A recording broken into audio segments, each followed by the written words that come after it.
స్వస్థతశాల ఇది నా యేసు నివసించశాల. దేవునికి మహిమ కలుగునుగాక. సర్వశక్తిమంతుడైనటువంటి దేవాతి దేవుడు నిన్ను లెక్కడితే ఆ లెక్కలో నువ్వు పర్ఫెక్ట్గా ఉండేటట్టుగా చూసుకుందాం. ఒకవేళ ఎవరినైనా దేవుడు లెక్క అడుగుతాడేమో, కానీ నన్ను మాత్రం లెక్క అడగడు. నేనేం చేసినా, అబద్ధం ఆడినా, మోసం చేసినా, ఎన్ని టక్కరి పనులు చేసినా, పాపం చేసినా, వ్యభిచారం చేసినా, దొంగతనం చేసినా, నా ఇంటి వారినే నేను మోసం చేస్తున్నా కూడా దేవుడు నన్ను లెక్క అడగడని ఒకవేళ మీరు అనుకొని భ్రమపడుతూ ఉంటే తప్పకుండా మీకు శిక్ష తప్పదు. ఒకానొక చిన్న కుమారుడు చిన్న కుక్క పిల్లను పెంచుకుంటూ ఉన్నాడంట. అది ఒక బొమ్మ వలె ఉందంట. దాన్ని వాడు చాలా ఆట ఆడిస్తూ పెంచుకుంటూ ఉన్నాడంట. పెంచుకుంటూ ఉంటే ఆ కుక్క పిల్ల వీనితో ఆడుకుంటూ అలాగే వీడు పరిగెత్తిస్తూ ఉంటే అది పరిగెత్తుకుంటూ అట్లే మెల్లిగా అడవిలోకి వెళ్ళిపోయింది పిల్ల.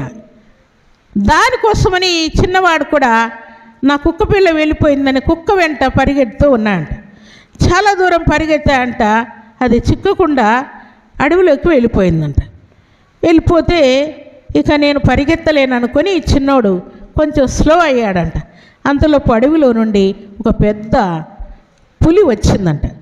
పులి వచ్చి వీడిని వెంటబడిందంట. వీడేమో కుక్క కోసం వెంటబడితే వీని కోసం పులి వెంటబడిందంట.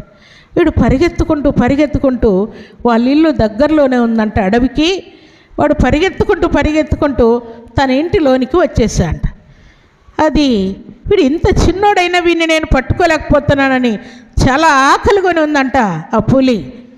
పరిగెత్తుకొని అది వచ్చి డైరెక్ట్గా ఇంటి లోపలికి వచ్చేసిందంట. అది ఇంక వీడు ఏం చేయాలనో అర్థం కాక ఒక అడుగు వేస్తే వీడు దొరికిపోతాడు ఆ పులికి. అది ఒక అడుగు వేస్తే చాలు, అంతే. ఆ టైంలో వీడు ఇంకా నేను తప్పించుకోలేను, ఇంకా నాకు చనిపోయేది గ్యారంటీ, అది నన్ను తినేస్తుందనే అర్థమైపోయి ఆ చిన్నోడు ఏం చేశాడంట, డైరెక్ట్గా ఇంకా దాంతో ఏం మాట్లాడకుండా ఎక్కడున్నాడో అక్కడే ఒక అడుగేస్తే అది దగ్గరకు వస్తుంది. ఆ టైంలో నెమ్మదిగా కళ్ళు మూసుకొని, యేసయ్యా ఇంకా నన్ను రక్షించేవారు ఎవరు లేరయ్యా, ఎలాగైనా నువ్వే నన్ను రక్షించాలి, నువ్వు రక్షించకపోతే తప్పకుండా అది నన్ను తినేస్తుంది, దయతో క్షమించు, ఇంకోసారి నేను అడవి ప్రాంతాల్లోనికి అలాగ వెళ్ళనయ్యా, ఇదొక్కసారి దాని చేతిలో ఉండి నన్ను రక్షించు అని వాడు ఎంతో విశ్వాసంతో దేవుణ్ణి ప్రార్థన చేశాడు. ఆయన అలాగ ప్రార్థన చేస్తూ ఉంటే ఈ ప్రార్థన ఈ పులి వింటా ఉందంట. వీడేదో కళ్ళు మూసుకున్నాడు, కొంచెం ఆగుదాం, ఎలాగ అయిపోయింది, వాడు నా నోట్లోకి వచ్చేసాడు, ఇంకా అయిపోయింది అన్నట్టుగా అది మౌనం వహించిందంట. వీడేమో కళ్ళు మూసుకొని ఇంకా ఏమైనా చేయని దేవుడు అన్నట్టుగా ప్రార్థన చేస్తూ ఉంటే సడన్గా వాడు కళ్ళు తెరిచేసరికి ఆ పులి ఎదురుగా లేకుండా పోయిందంట. ఎక్కడికి పోయింది, ఏం జరిగిందని వీడు ఆశ్చర్యపోతూ ఉన్నాడంట. అంతలోపు వీడిని పరిగెత్తుకొని వెంటబడి వస్తున్నప్పుడు అడవిలో ఉన్నటువంటి ఈ అడవిని ఫారెస్ట్ను కాపలాగాస్తున్నటువంటి వారు ఈ ఊరిలోకి వస్తున్నటువంటి పరిస్థితిని చూసి చాలా కాలంగా దాన్ని పట్టుకోవాలని, తర్వాత పట్టుకొని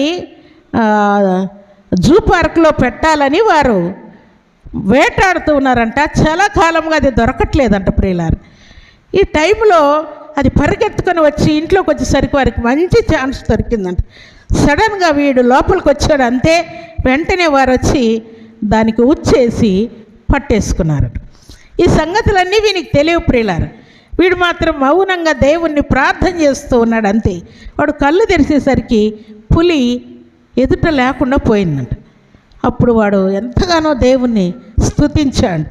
దేవుని సన్నిధిలో చేరిన మనమందరం కూడా ఎన్ని కష్టాలు శోధనలు వచ్చిన వాటన్నిటిని అధిగమించిన దేవుడు గొప్ప శక్తిని బలాన్ని నాకు అనుగ్రహించాడు గనక నాకు వచ్చిన కష్ట క్లిష్ట పరిస్థితులన్నిటినీ నా దేవుడు తుడిచివేయగలడన్న పరిపూర్ణ విశ్వాసంతో మనం ముందుకు సాగాలని పరిశుద్ధాత్మ దేవుడు కోరుకుంటూ ఉన్నాడు.